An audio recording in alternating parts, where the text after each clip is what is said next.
Assalamualaikum warahmatullahi wabarakatuh. Perkenalkan, nama saya Devi Ayu Anggraini, NIM 20201531356, Prodi Manajemen Pendidikan Islam Lokal 3 MPIB 1, dengan mata kuliah Islam dan Peradaban Melayu semester 3. Dosen pengampu Adan Ridwan SSMPDI. Baiklah, di sini saya akan menjelaskan tentang islamisasi dunia Melayu Jambi. Islam dan Melayu, pencapaian kehidupan Melayu di Nusantara tidak hanya melekat pada Islam saja, melainkan sebuah pencapaian sangat kompleks melalui perdagangan yang membentuk dan menyebarkan budaya, hingga menjadi bangsa penakluk daerah-daerah lain. Pencapaian ini tentu saja tidak hanya untuk dimaknai sebagai sebuah peristiwa sejarah yang hanya untuk dikenang dalam memori kolektif kita di dalam seminar ataupun di dalam akademisi, melainkan kita posisikan sebagai sejarah bangsa yang dapat menginspirasi masyarakat sekarang untuk membangun masa depan bangsa sebagai makna ungkapan Hang Tuah yang terkenal penafsiran sebuah peristiwa. Sejarah merupakan sebuah keharusan sehingga intisari dari peristiwa sejarah dapat kita resapi dan maknai dalam kehidupan dapat membangun peradaban yang lebih tinggi dan agung untuk kesejahteraan umat manusia. Titik dalam sudut pandang agama sikap mengambil pelajaran terhadap peristiwa sejarah terjadi salah satu bagian penting dalam kehidupan dalam sudut pandang Islam. Sesungguhnya Allah Subhanahu wa Ta'ala memberikan sinyal hukum kesejahteraan yang berlaku di dalam atau dalam masyarakat.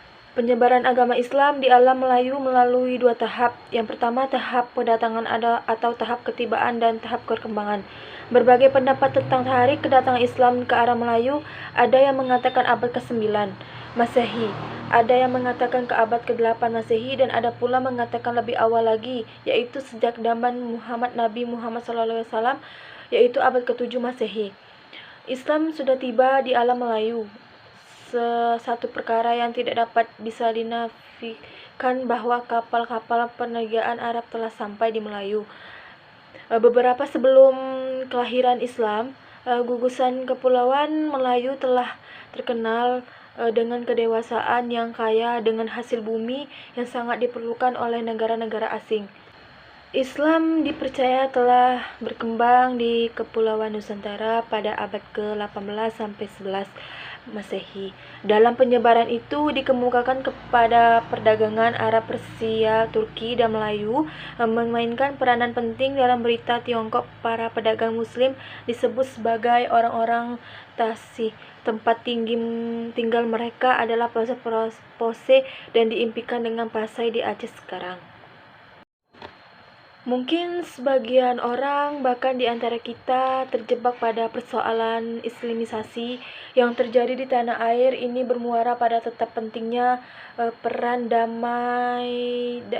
dai yang dari Pulau Jawa, karena mempunyai wali yang sangat bijaksana, yaitu Wali Sembilan Songo.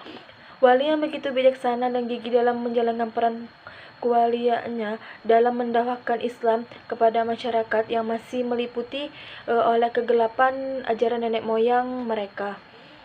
Suatu kesilapan besar dalam pemikiran sejarah telah apabila penyelidikan ilmiah Barat yang cenderung kepada penafsiran berdasarkan keagungan nilai kesenian dalam kehidupan manusia telah meletakkan serta melakukan kedaulatan kebudayaan dan peradaban Jawa sebagai pemula kesejahteraan Kepulauan Nusantara, dan anggapan seperti ini adalah hingga dewasa ini masih merajalela tanpa kegiatan dalam pemikiran sejarah kita. Karakteristik Melayu Jambi. Jambi secara geografis terletak di bagian timur Pulau Sumatera.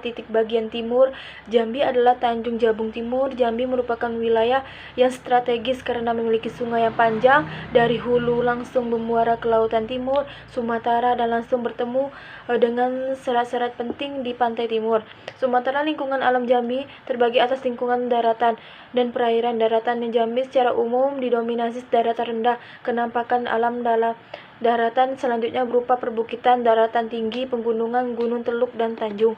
Melayu Jambi memiliki suatu karakteristik tersendiri. Untuk mengetahui karakteristik yang menulis akan membahas nama Jambi secara historis dikemukakan oleh Budi Harjo, dan Ma Jambi berasal dari nama Jambe. Di Sungai Batanghari ada dua tempat yang sekarang Ini diuvalifikakan sebagai dua tempat yang terpisah, yakni Jambi dan Muaro Jambi. Logikanya Jambinya timur. Jambi adalah menyebut satu daerah administrasi, yakni Jambi, sebab berita Cina hanya menyebut Chanpai dan tidak ada kata Muaro di depannya. Islamisasi Jambi, faktor Islam masuk ke Jambi. Masuknya Islam ke Jambi pada abad ke-13 Masehi. Tentang mencari faktor-faktor untuk mengungkapkan histori faktor Islam masuk ke Jambi. Dalam penelitian ini mengkaji proses masuknya Islam ke Jambi, tentu mendekatkan sejarah yang mana lengkap ini untuk mengaji bagaimana Islam masuk ke Jambi, siapa yang membawanya, dari mana asalnya. Lebih lanjut, penulisan dari peristiwa-peristiwa sebab maksudnya Islam ke Jambi, supaya peneliti bisa melihat proses masuk Islam ke Jambi pada abad ke-13. Faktor yang menyebabkan Islam masuk ke Jambi adalah sebagai berikut. 1. Dengan melihat hubungan luar negeri Jambi dengan negeri luar. Dengan aspek perdagangan, keadaan perdagangan di Jambi pada saat itu, para pedagang silih berganti wilayah pantai Sumatera akhirnya singgah di Jambi. Yang kedua yaitu pengaruh sufistik, merupakan salah satu faktor Islamisasi di Nusantara secara umum. Menurut Azumardi Azra dalam bukunya Jaringan Ulama abad ke-17 dan 18, adalah dikuatkan oleh corak Islam awalan dianut masyarakat Nusantara ialah Islam sufistik. Dan yang ketiga, itu penguasa lokal merupakan bentuk dari proses Islamisasi di Nusantara secara umum, seperti kerajaan Samudra Pasai di Aceh menjadi kerajaan Islam yang pertama di Nusantara. Baiklah, dari penjelasan pembahasan yang saya bahas ini dalam penelitian dan menyimpulkan faktor dan penyebaran Islam dunia melalui Jambi Riau dan Islam masuk ke Jambi ada 3, yaitu pertama, dengan melihat hubungan luar negeri Jambi dengan negara luar dengan aspek perdagangan, dan yang kedua, pengaruh sufistik dan merupakan salah satu faktor-faktor yang senilai di Nusantara secara umum. Baiklah, inilah yang saya sampaikan. Kurang lebih atau kesalahan mohon dimaafkan. Dan saya akhiri. Wassalamualaikum warahmatullahi wabarakatuh.